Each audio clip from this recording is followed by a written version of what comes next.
Hey guys, welcome back to my channel. Today, grab yourselves a cup of coffee, a glass of wine, I don't know, whatever you want to indulge in because this is going to be a long video. I already know. I asked on my Instagram for some questions. I wanted to sit down and just do like a chatty, you know, girlfriend to girlfriend Q&A, or we could just hang out. I've felt really bad these past few weeks that I have not been able to find the freaking time to sit down and film videos for you guys. It's been really tough, and that's why I've been doing so many vlogs. And I think a lot of you can relate and are in the same season of life, but it's so hard. It's so hard. I don't know how these YouTube moms do it who have like 4, 5, 6, 7 kids and are still putting out like 2 or 3 videos a week. That is the fire that I am lighting under my booty to try to like also get videos out, but I feel like I'm drowning with 2 kids and it's so hard to just find the time, and the weekends are so busy with just like catching up on housework and spending time with my husband who I don't see during the week. So like there's just so much going on. So much going on. So I did ask you guys for questions on my Instagram so that we could just catch up and chill, and so that I would have a video for you guys. Hit my coffee. So yes, grab yourself a drink. Let's get into it. I wanted to start with the question that I've actually been thinking about a lot lately, and that is, how is going from 1 kid to 2, and do you like this age gap, or wish it was like smaller or bigger? And it's crazy because this is actually something that I've been thinking about a lot, and I'm guessing it's just because it's where Theodore and Hugo are. So Hugo is almost 3.5 and Theodore just turned 7 months old. And I feel like right now I'm definitely in that position where I felt like I wish they were actually closer together in age. And I know parents who have 2 very small children who are very close in age are usually like, it's so hard, you know, there's a stage there where it's really hard. But then they get to that stage where they're playing together, and I don't know, like I just feel so bad sometimes when we're home and like I can just tell Hugo wants someone to play with. He wants someone so badly to play with, and Theodore wants to play with him so badly. I see him, like I see it in his eyes. He's reaching for things, but they've assumed these roles right now. Like Hugo is, you know, the big boy. He's the big boy. He is talking, he's coloring, he's, you know, playing. And Theodore is the baby. And so it's so right now, and again, like I know this will change as they grow up, but I don't know, I had this fear the other day that like the age gap between them will always sort of reinstate this like big boy, little boy dynamic between them, and just like hoping that they will find the sweet spot of being able to play together and have the same interests, and that Hugo just won't be annoyed with him all the time. And sure, like I know that's a sibling thing in general. The past few weeks I've definitely felt that feeling of like, oh, I wish they were closer in age. I wish that they were, I don't know, able to play together. So I've been feeling, I definitely don't wish that the gap was bigger, but I have been feeling that I wish that the gap was smaller. And in terms of going from 1 kid to 2, emotionally it was very easy. Like definitely harder going from 0 to 1.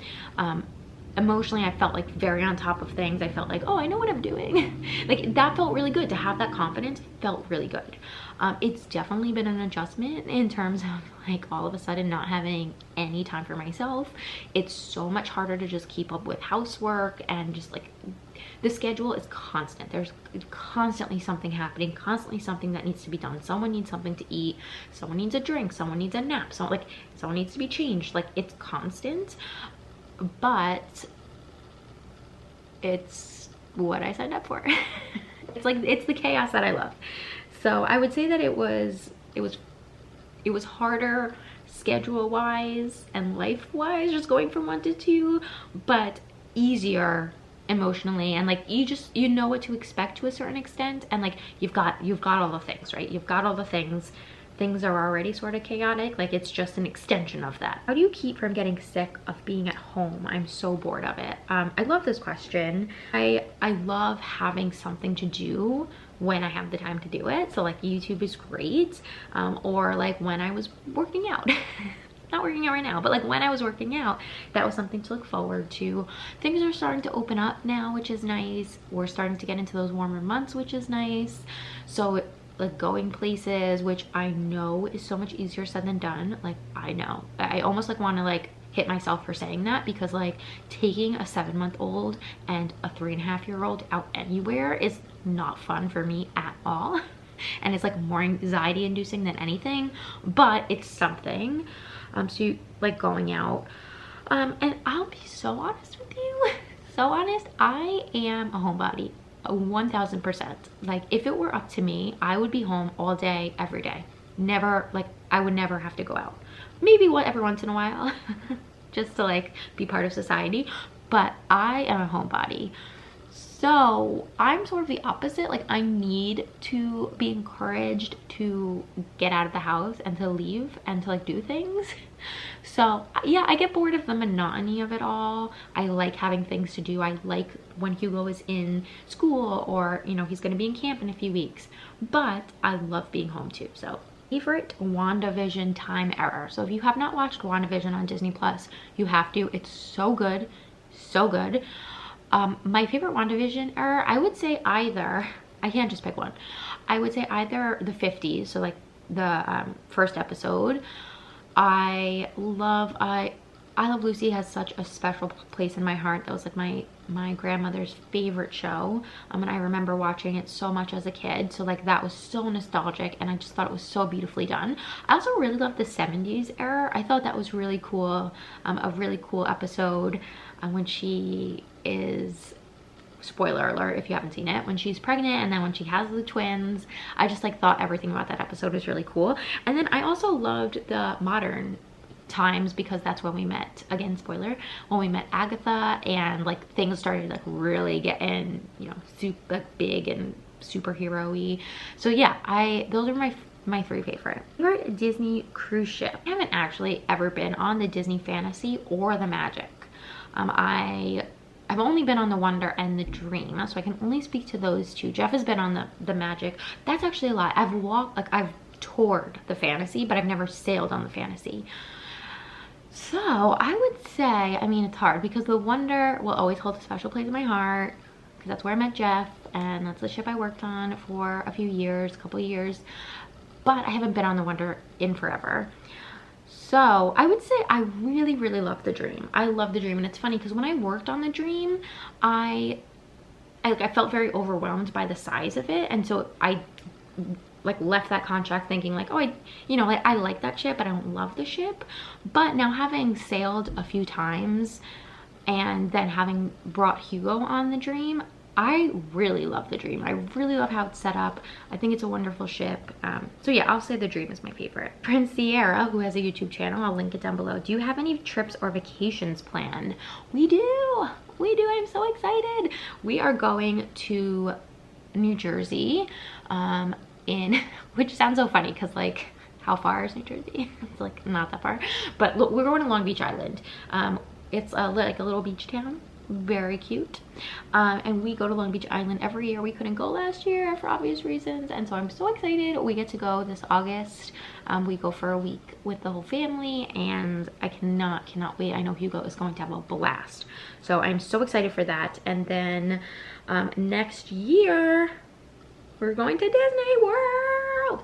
Yes, so we have a Disney trip planned for early next year, which I'm so excited about. And when things are feeling hard or overwhelming, I just think to myself, well, don't worry, you're gonna be in Disney World soon. Just keep it together for Disney. How do you deal with sleep deprivation? First time mom here.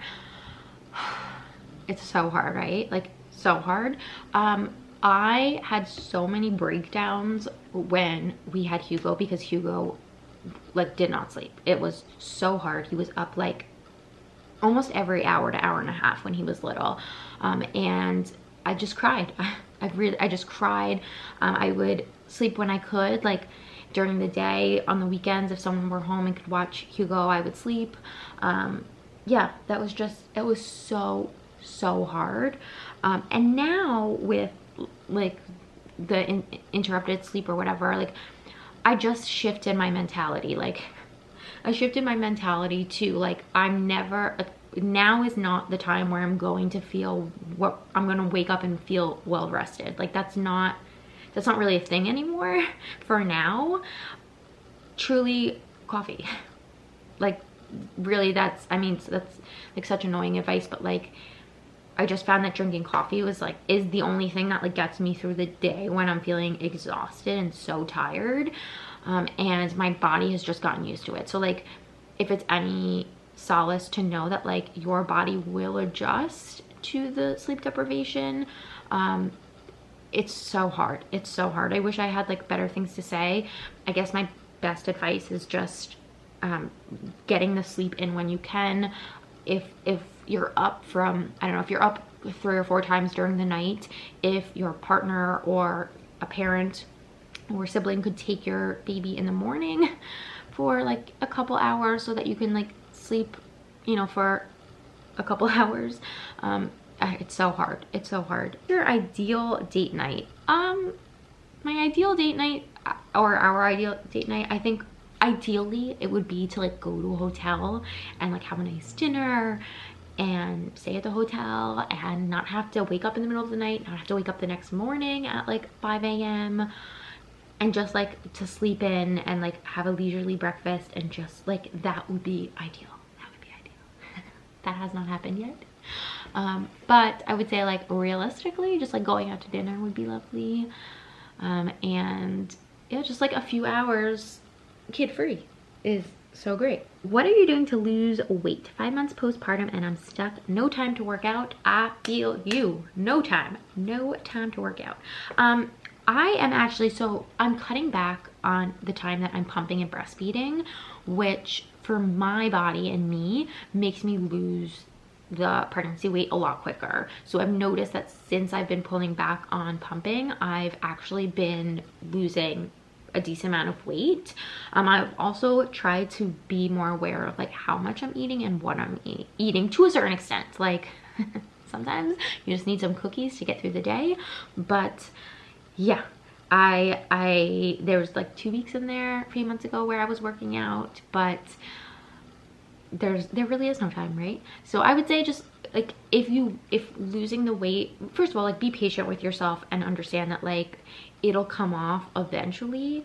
But if you're feeling like a little discouraged or lacking in self-confidence, I would say like just understand, just like reminding yourself it'll come off over time. And then yeah, I'm watching what I'm eating. I'm trying to like be more aware of how much sugar I'm eating. Are you ever embarrassed for family, friends, and coworkers to watch your videos, especially if they're very personal? That's a great question. Yes. I'm actually so self-conscious. That's also why like sometimes I just don't post on Instagram because, sorry, there's hair in my face. Like it freaks me out that I can see the people who are watching my stories, and that makes me so self-conscious. Like putting actual faces to like who is watching makes me want to crawl underneath a rock and just like hide and cower forever. And that's my own issues and my own problems, clearly. But I do. Here's the thing though, I'm never embarrassed by what I'm saying or like what I'm talking about. Anything that I say or anything that I'm talking about, I don't care, like postpartum, when I'm talking about my 4th degree tears, my rectal tears, like any of that stuff, I'm not embarrassed by any of that. So like if anyone, friends or family in person, were to ask me about that, the way I would talk to them about it is the exact same way I talk about it on here. So in that regard, what I'm talking about, no, I'm never embarrassed. I'm more embarrassed just like, I don't know, like I just get self-conscious. So like I never want people to think like, I don't know, or like I have this thing that like, are people making fun of me because I post on YouTube? Do people think that I think that like I am an influencer, like I'm a content creator? Like that's what is embarrassing to me, because like no, I just like love making videos, and like I guess that in and of itself is like kind of like is embarrassing. I don't know. But I am overly self-critical and I just get nervous. And so yes, in that regard, I get nervous and embarrassed, but I'm never embarrassed about what I'm talking about or what I'm sharing. What was the scariest part of labor? 38 weeks now. Congratulations. Unknown is probably the scariest. Not knowing what type of labor and delivery experience you're going to have. However, And that can feel scary because you're out of control, right? Like the situation is out of your control. However, you can put yourself back in control by reminding yourself that like whatever is meant to be will be. Like you will have the perfect birthing experience for you and for your baby, and that you're in fantastic hands. And I hope that like you feel confident and safe and that you trust whoever is delivering your baby. And I think that's something that you can use to help counter those feelings of being scared and anxious.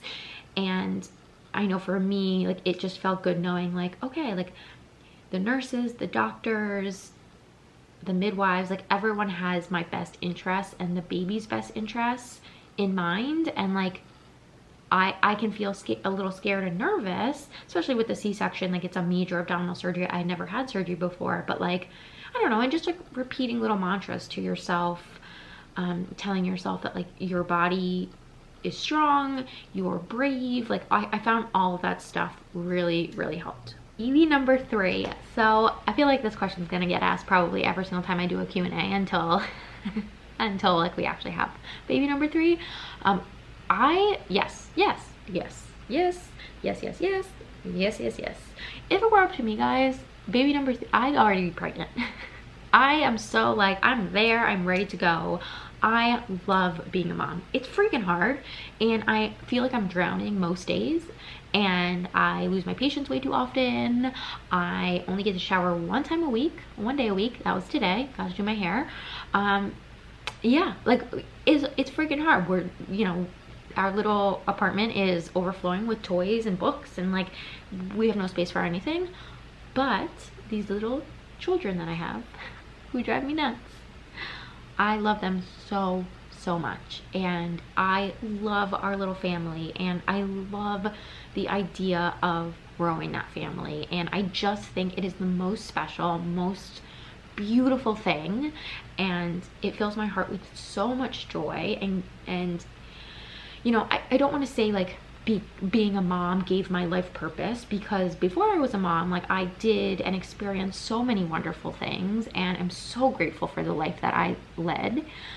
But being a mom has been so fulfilling, and I am so excited to have more kids. I just want to have more kids.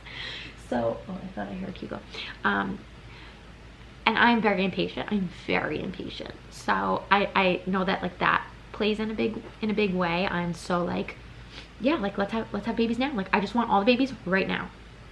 So there are definitely things that need to be considered before we have a third baby. That being said, we always had like we always had a plan with like Hugo and with Theodore of like when we're gonna try. And I don't know, like I also firmly believe that like life happens when life happens, and so we'll see. Yes to baby number 3. When exactly, we're gonna have to wait and see. Struggle at finding good products at Whole Foods haul. Yes, actually Jeff is coming home from Whole Foods right now, so I will try to film a haul. I had asked on my Instagram when I was kind of talking to you guys about how I felt bad that like, oh my gosh, I'm not posting as often. Like, what do you guys want to see? What kind of content?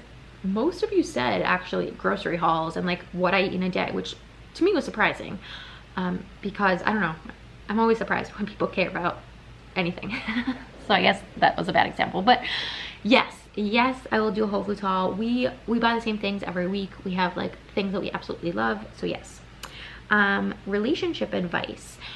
My best relationship advice is to know your partner's love language. I have never read that book, but I did, like, you know, you read articles and like I feel like I know the gist. Know your partner's love language. Most embarrassing moments. So I don't know, like, do I have time to like tell you my whole, in a nutshell, my most embarrassing moment has to do with when I auditioned to become a maintenance choreographer at Walt Disney World. So at Disney World they have choreographers whose job it is to like learn specific shows and then maintain the quality and integrity of those shows, and to like teach new cast members that show if they're coming in and going into the show. Does that make any sense? So I auditioned to be a maintenance choreographer, and I auditioned for a casting director who like didn't personally know me, but who I had talked to via email, and like knew knew my background, and on paper it looks like I should have been really good at this audition. And on paper, like, I had worked for the company before and I'd like done all this great stuff with the company, so like on paper you'd think like, oh, she's a great dancer, like this is gonna be fantastic, like let's have her come in and audition. And like, oh my gosh, it was a mess. I get so anxious in auditions. Like, learning choreography quickly for me is where I struggle as a dancer. It's so hard for me. And so in an audition environment, I usually don't do very well. It's very hard for me to learn choreo very quickly. And so this was learning choreography very quickly by myself. It was one-on-one in front of this casting director who had heard like all this stuff about me. And it was so embarrassing because I flubbed it so bad that I wanted to crawl under a rock and just die. Like, it was so bad. And yeah. That was awful. How do you schedule pumping with having 2 cutie pies to take care of? It's very difficult. Right now, I'm pulling back from how much I'm pumping, so it's not quite as hard anymore. But before, when I was pumping every 2 hours, you know, it's doing it amidst the chaos. So I would literally just sit down on the floor. I put on a show for Hugo, and Theodore, I put him right next to me. Theodore and like the Docatot are on his like little play mat, and I just be holding the pump, and like, that's it. Like, you know, Theodore would have a toy or something, and I'd hold both of the pumps and like play with him with this hand, and then usually Hugo's like climbing on my back or like pulling my hair or something, and like, it's just hard. It's just hard. The thing that like always makes me laugh is when people are like, relax, like you have to relax while you're pumping, and just like that, then the milk will flow. Like, that's almost impossible to just like find, at least in my life with these 2 little kids, like finding 15 minutes to like relax and pump, like that's not really a thing. So I would also try to schedule pumping for times when, like, if Hugo were at school, like that's a good time. If the boys were both napping, that's a good time. If one of them is napping and I'm only dealing with one child, like that's a good time. So just kind of finding those pockets of time and pumping then. My dad asked, who has the best dad? Me, obviously. Favorite Disney character to meet and greet. So my favorite Disney character to actually meet would be, I think, Chip and Dale. Obviously they hold a special place in my heart, but I would say that, oh my gosh, Chip and Dale at Animal Kingdom in Disney World with their dinosaur outfits. I don't know if they still have those, but they were like pre-COVID times. Chip and Dale had these like cute freaking dinosaur costumes that they would do meet and greets in at Animal Kingdom. Those are so cute.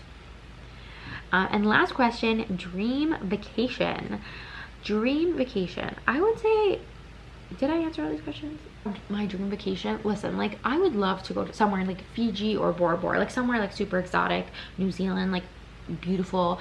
I hate flying so much so that like I can't even entertain like a dream vacation scenario where like we're going to Fiji. Like, it immediately, my brain goes to like the plane ride and how anxious I would be and like how long it would be. So honestly, realistically, if we're talking about a dream vacation situation that's also realistic, I would say like a month Disney vacation. So going to Disney World for like 10 days and then doing a Disney cruise, and then doing another Disney, like doing back-to-back Disney cruises.